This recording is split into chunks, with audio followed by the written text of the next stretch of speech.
اب میں آپ کے سامنے کچھ وقت کے لیے دعوت خطاب دینے لگا ہوں ایک عظیم عالم دین، مفکر اسلام حضرت مولانا محمد کفیل خان صاحب دامت برکاتہ العالیہ کو کہ حضرت تشریف لائیں اور اپنے خطاب عالیہ سے مجھے اور آپ کو نصیحت آموز کچھ باتیں ارشاد فرمائیں۔ حضرت مولانا محمد کفیل خان صاحب دامت برکاتہ۔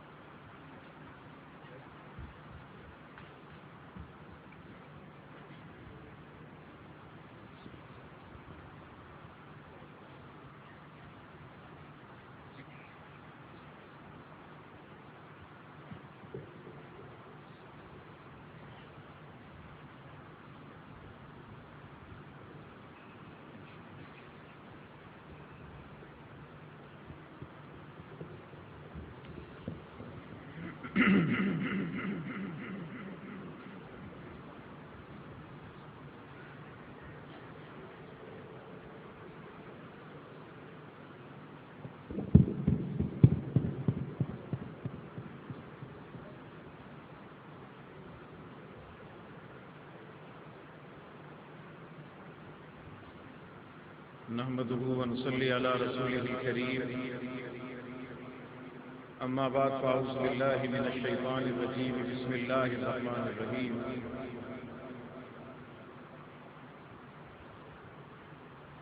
قال النبي صلى الله عليه وسلم خيركم من تعلم القرآن وعلمه۔ بزرگان محترم، برادران عزیز، اور سب سے بڑھ کر اس بابرکت اور مقدس محفل کا انعقاد کرنے والے نوجوان حضرات اور ان کی سرپرستی کرنے والے ہم سب کے مخدوم مکرم حضرت میاں صاحب دامت برکاتہم، آپ تمام حضرات مبارکباد کے مستحق ہیں کہ اس خوبصورت اور بابرکت محفل کا انعقاد کیا۔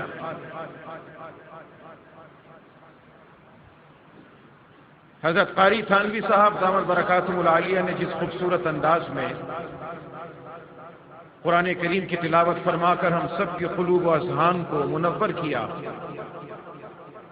ہم اللہ کے دربار میں دعا گو ہیں کہ پروردگار حضرت کی عمر اور علم میں برکتیں عطا فرمائے۔ آج کی اس محفل میں اور آج کی اس بزم میں آپ حضرات سے دو چار باتیں عرض کرنا ہے اور زیادہ کسی لمبی چوڑی گفتگو کا ارادہ نہیں۔ حضور اکرم سرور دو عالم صلی اللہ علیہ وسلم کی ذات اس کائنات میں اللہ تبارک و تعالی نے اپنے وجود کی نشانیاں بہت ساری بنائی ہیں۔ حضرت شاہ ولی اللہ محدث دہلوی رحمۃ اللہ علیہ کا فرمان ہے، فرماتے ہیں کہ اللہ تبارک و تعالیٰ کے وجود کی نشانیوں میں سے چار نشانیاں بہت بڑی ہیں۔ نمبر ایک رسول اللہ صلی اللہ علیہ وسلم، نمبر دو کلام اللہ، نمبر تین کعبۃ اللہ، اور نمبر چار پہ نماز۔ یہ چار چیزیں ہیں جن چار چیزوں سے اللہ کے وجود کی پہچان ملتی ہے۔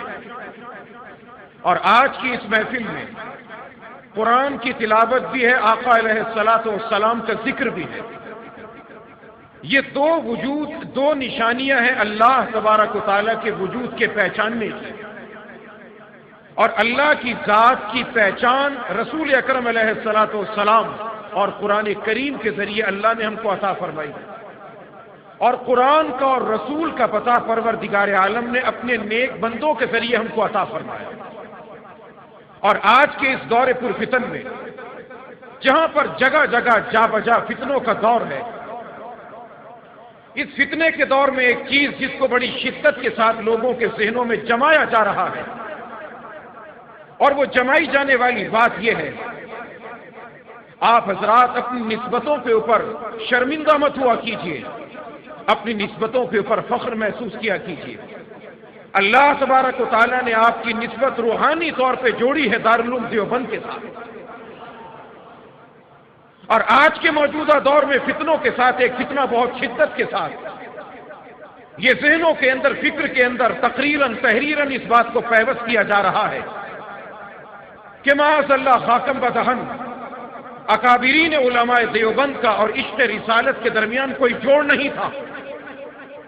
یہ کہنے والے اس الزام کو لوگوں کے ذہنوں میں جمانے اور پیوست کرنے والے اس بات کو بھول چکے ہیں کہ جب ان کو عشق کی عین کا بھی معلوم نہیں تھا، اس وقت میں یہ اکابرین تھے جو لوگوں کے قلوب و اذہان میں آقا علیہ السلام کی محبت و عشق کے چراغوں کو روشن کرتے چلے جا رہے ہیں۔ عشق کا اور محبت کا پیمانہ الگ ہوا کرتا ہے۔ کچھ لوگ یہ سمجھتے ہیں، جن کا خیال یہ ہے کہ شاید چیخنے کا، چلانے کا، شور کرنے کا نام عشق ہے، اور کچھ وہ ہیں جو اللہ اور اللہ کے نبی کی محبت میں اپنی جانوں کو بھلا کر جلا کر ختم کرتے ہیں۔ شیخ سعدی رحمۃ اللہ علیہ فرماتے ہیں، اے مرغ سحر عشق سے پروانہ بیاموز، اے مرغ سحر عشق سے پروانہ بیاموز، کا سوخ تارا عشق بر آواز نیامد۔ اے صبح کے مرغے، اگر عشق محبت کو سیکھنا ہے پروانے سے سیکھ۔ تو روشنی کو دیکھ کر چمکتا ہے، چیختا ہے، چگمگاتا ہے، آوازیں نکالتا ہے۔ پروانے کو دیکھ کے وہ پروانہ روشنی کی محبت میں جل کے راکھ ہو جاتا ہے، مگر آواز نہیں نکالا۔ یہ تھے اکابرین دیوبند۔ کون تھے اکابرین دیوبند؟ جن کو اللہ تبارک و تعالیٰ نے عشق رسالت کی خمیر میں گوندھ رکھا تھا۔ کون ہے اکابرین دیوبند؟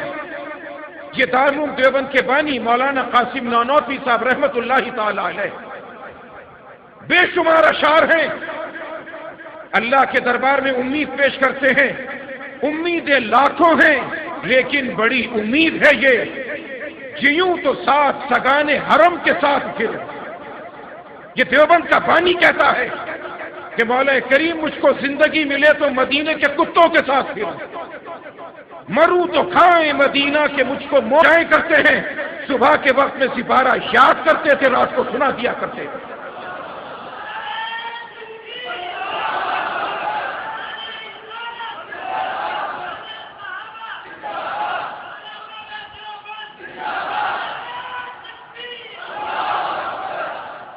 یہ علماء دیوبند جو عشق رسول کی خمیر میں کندے ہوئے ہیں۔ شیخ الہند رحمت اللہ تعالی علیہ کوئی عام شخص نہیں کہتا۔ علامہ شبیر احمد عثمانی رحمت اللہ تعالی علیہ اپنی بخاری کی شرح فضل الباری میں تحریر فرماتے ہیں کہ شیخ الہند کے بعد ایک کپڑا، جس کپڑے سے سرکار کا جبہ مبارک چھو کر لایا گیا، نبی علیہ السلام کا کرتا نہیں تھا، حضور کے کرتے کو چھو کر لایا گیا تھا۔ فرماتے ہیں کہ وہ کپڑے کا ٹکڑا دکھا کر شیخ الہند اپنے شاگردوں کو دارالعلوم دیوبند کے دارالحدیث میں دکھا کر کہتے یہ ہے وہ ٹکڑا جو میرے نبی کے کپڑے سے چھو کر آیا ہے، اور بتاتے بتاتے شیخ الہند بے ہوش ہو جایا کرتے تھے۔ یہ حسین احمد مدنی ہے رحمت اللہ تعالی علیہ، ایک دن اور 2 دن نہیں، 14 سال دربار رسول کے سامنے بیٹھتے ہیں۔ بڑے سے بڑا محدث حدیث پڑھ کر کہتا ہے قال قال رسول اللہ صلی اللہ علیہ وسلم، یوں کہتے ہیں، اور یہ کیا کہتے ہیں؟ قال ھذا النبی صلی اللہ علیہ وسلم، اللہ کا یہ نبی یوں کہا کرتا تھا۔ جاتے ہیں مدینہ منورہ میں پہنچ جاتے ہیں، یہ سید زادہ ہندوستان سے چلا مدینہ منورہ میں پہنچتا ہے، رات کا وقت سناٹا ہے، تلاش کرتے ہیں کہاں پر؟ جہاں پہ حجاج کرام اپنے تربوز کے چھلکے پھینکا کرتے تھے، اس چھلکے میں سے گودا اتار کر یہ حسین احمد مدنی کھا رہے ہیں۔ مدینے کا ایک شہزادہ گزرا، امیر زادہ گزرا، دیکھا، دیکھ کے رک گیا، کہنے لگا کہ آپ تربوز کے چھلکے کھاتے ہیں؟ فرمایا نہیں کوئی بات نہیں۔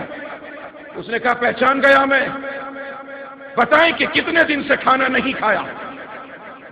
یہ شیخ یہ حسین احمد مدنی رحمت اللہ علیہ فرماتے ہیں کہ بیٹا جس دن سے آیا ہوں اس دن سے نہیں کھایا۔ اس نے کہا کہ مجھے کہتے تو صحیح۔ فرمایا کیسے کہتا؟ سخی کے دربار میں آیا تھا، کہیں ناراض نہ ہو جاتے، میرے مدینے میں دوسروں سے سوال کر رہے تھے۔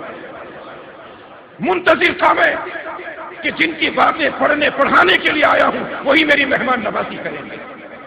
یہ حسین احمد مدنی ہے رحمت اللہ تعالیٰ علیہ، جو روضہ رسول پہ بیٹھ کر دعا کرتے ہیں اور شعر پڑھتے جاتے ہیں، رخ سے ہٹے نقاب محبوب کے میرے، رخ سے ہٹے نقاب محبوب کے میرے، یہ مدنی شعر پڑھتے جاتے ہیں رحمت اللہ تعالیٰ علیہ، اور فرماتے مجھے نہیں پتا تھا کہ پروردگار یہ کرم کرے گا، میں شعر پڑھتا جا رہا تھا اور پروردگار میری آنکھوں کے سامنے میرے محبوب کے چہرے کو بار بار دکھاتا چلا جاتا۔ یہ کون ہے؟ حکیم الامت اشرف علی تھانوی رحمت اللہ تعالیٰ علیہ۔ ہندوستان میں وبا پھیلتی ہے، یہ زبانی عشق و محبت کے دعوے، یہ زبانی شور و شرابے کے دعوے، یہ تھے عاشقان رسول صلی اللہ علیہ وسلم، یہ تھے عاشقان رسول۔ ہندوستان میں وبا پھیلی طاعون کی، جائیں اور جا کر دیکھیں نشر الطیب فی ذکر الحبیب صلی اللہ علیہ وسلم۔ کیا مطلب؟ بکھری ہوئی خوشبو ہے جو سرکار کے تذکرے پر مبنی ہے۔ دعا مانگی اللہ سے کہ پروردگار میں تجھ سے دعا کرتا ہوں، منت مانتا ہوں، میرے ملک سے بیماری کو دور کر دے، تیرے حبیب کی شان میں کتاب لکھوں گا۔ کتاب لکھنی شروع کرتے ہیں، کتاب بعد میں ختم ہوتی ہے، پروردگار بیماری کو پہلے چھٹا کے صاف کرتے ہیں۔ یہ تاریخ کے اوراق ہے۔ اکابرین دیوبند کو برا بھلا کہنے والوں، آج جو جوتی کا نقش مبارک، نال مبارک کا نقش لیے پھرتے، جائیں جا کر دیکھیں زاد السعید، زاد السعید کس نے لکھی ہے؟ حضرت تھانوی رحمت اللہ علیہ نے۔ یہ تھے اکابرین دیوبند، سرکار کی جوتی کا نقشہ ہے، جائیں جا کر دیکھیں، یہ تھے عاشقان رسول۔ کیا کہتے ہیں کہ دنیا میں کوئی مصیبت اور مشقت آ جائے، اللہ سے دعا کرنا، نماز حاجت پڑھنا، سرکار کی جوتی کے نقش کو اپنے سر پر رکھنا، تہجد کے وقت میں گریبان کو چاک کرنا اور کہنا کہ پروردگار تیرے حبیب کی جوتی کا نقش ہے، میری دعا کو قبول فرما لے۔ یہ ہیں اکابرین دیوبند، اللہ تعالیٰ ان کی قبر پہ کروڑوں رحمتیں نازل فرمائے۔ یہ ہے شیخ الہند رحمت اللہ تعالیٰ علیہ۔ عجیب شاعری ہے، عجیب شاعری۔ کسے مخاطب کرتے؟ دنیا کے کسی انسان کو نہیں، مخاطب کرتے سیدھے براہ راست جنت کو۔ تجھ میں حور و قصور رہتے ہیں، تجھ میں حور و قصور رہتے ہیں، میں نے مانا ضرور رہتے ہیں، میرے دل کا طواف کر جنت، میرے دل میں حضور رہتے ہیں صلی اللہ علیہ وسلم۔ یہ ہے اکابرین دیوبند جن کی قبروں کو پروردگار عالم نے جنت کا باغ بنا دیا۔ اس لیے میرے عزیز، میرے محترم، کسی غلط فہمی کا شکار مت ہوجیے گا۔ اور میرے استاد محترم جن کے نام سے آپ سب آشنا اور واقف ہیں، حضرت میاں صاحب دامت برکاتہم العالیہ، ان کی محبتوں کے اسیر، آپ میں سے جس نے دیکھا ہوگا وہ جانتا ہوگا کہ وہ کیا حسن کا مرکب تھا۔ سرکار کی حدیثوں کو پڑھانے والا سر سے پاؤں تک سرکار کے چہرے میں ڈھلا ہوا تھا، شیخ موسیٰ روحانی رحمت اللہ تعالی۔ کیا فرماتے تھے؟ حدیث پڑھاتے پڑھاتے رات کے سناٹے میں یہ جاہو جلال کا پیکر حسن و جمال کے مجسمے میں ڈھلا ہوا، جس وقت میں سرکار کی ترمذی شریف کتاب الزہد کھلتی اور کتاب الزہد کے سامنے پڑھاتے پڑھاتے چھوٹے چھوٹے بچوں کی طرح بلکنا شروع کرتے، اور کیا کہتے جاتے تھے؟ یہ ہے اکابرین دیوبند، کیا کہتے جاتے تھے؟ سنا ہے قبر میں حضرت کی تشبیہ دکھاتے ہیں، سنا ہے قبر میں حضرت کی تشبیہ دکھاتے ہیں، اجل کا اسی لیے ہم انتظار کرتے ہیں، ہمیں مرنے کی امید اس لیے ہے کہ سرکار کا دیدار ہوتا ہے۔ یہ تھے اکابرین دیوبند، یہ تھے اکابرین دیوبند جن کا یہ کہنا تھا کہ سرکار علیہ السلام کا جسم، آپ کا چہرہ، آپ کی رزم، آپ کی بزم، آپ کی تجارت، آپ کی معیشت، ان کا ذکر تو بڑی دور کی بات، نبی علیہ السلام کے بول و براز کا ذکر کرنا بھی عبادت ہے۔ یہ تھا اکابرین دیوبند۔ اپنی نسبتوں پر شرمسار مت ہوا کیجئے، اپنی نسبتوں پہ اللہ کا شکر ادا کیجئے کہ پروردگار تیرا شکر ہے کہ مولا کریم تو نے ایسے عاشقان کے ساتھ ہمارے دامن کو وابستہ کر رکھا ہے۔ اس لیے کہ آپ لوگوں کا تو نعرہ ہے کہ سر بکف سر بلند،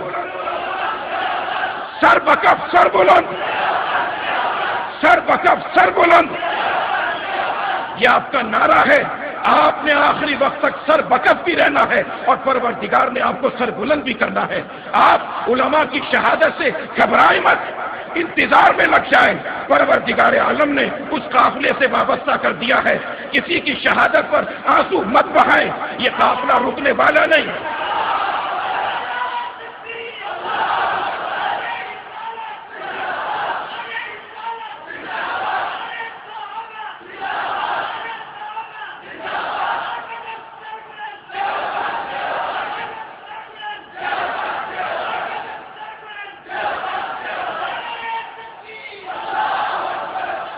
یہ قافلہ تھمنے والا نہیں۔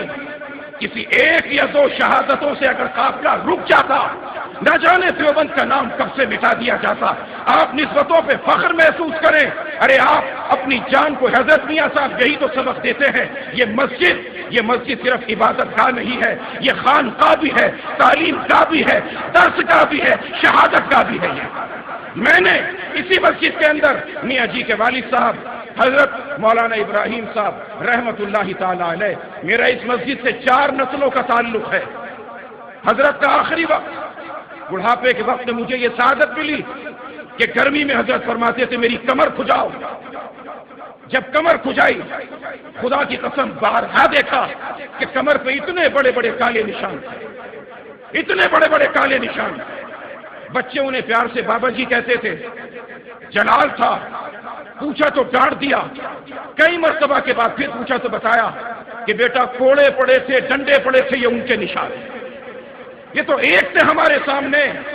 وہ کون ہے؟ شیخ الہند رحمت اللہ تعالی علیہ۔ جب جنازے کو غسل دیا جاتا ہے تو جسم پر اتنے بڑے بڑے گڑے پڑے ہوئے تھے کمر کے اندر کہ جن میں پورا ہاتھ داخل ہو جایا کرتا تھا۔ ارے گھبراتے کیوں ہو؟ تم تو سنت بلالی کو پورا کرنے والے ہو۔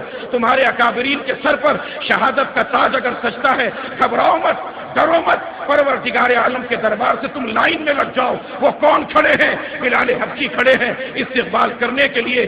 کون کھڑے ہیں وہاں پر؟ حسین شہید کربلا کھڑے ہیں۔ کون کھڑے ہیں؟ امام ابن تیمیہ حرانی کھڑے ہیں۔ کون کھڑا ہے؟ احمد ابن حنبل کھڑا ہے۔ کون کھڑا ہے تم کو استقبال کہنے کے لیے، گلے میں پھولوں کا ہار ڈالنے کے لیے؟ عطا اللہ شاہ بخاری کھڑے ہیں، حسین احمد مدنی کھڑے ہیں، شیخ الہند کھڑے ہیں۔ ارے گھبراتے کیوں ہو؟ وہ نورانی چہرے والا یوسف لدھیانوی شہادت کا تاج پکڑ کے کھڑا ہے۔ گھبراتے کیوں ہو؟ وہاں پر حق نواز جھنگوی صحابہ کی عظمت کا پرچم پکڑ کے کھڑا ہے۔ گھبراتے کیوں ہو؟ علی شیر حیدری شیر بن کے کھڑا ہے۔ گھبراتے کیوں ہو؟ یہ شہادتوں کی داستان ہے۔ اگر بچے ہو کر ڈر لگتا ہے، جامعہ حفصہ کے ننھے منھے بچے کھڑے ہیں، چھوٹی چھوٹی عورتیں کھڑی ہیں، جلے ہوئے قرآن کھڑے ہیں۔ گھبراؤ مت، ڈرو مت، کہتے جاؤ سر بکف سر بلند، دیوبند دیوبند دیوبند دیوبند۔ اس نسبت پہ قائم رہنا، اللہ سے دعا کرتے رہنا کہ مولا کریم جو نسبتیں تو نے عطا کی ہیں ان نسبتوں کی لاج رکھنے کی توفیق عطا فرمائے۔ وآخر دعوانا ان الحمد للہ رب العالمین۔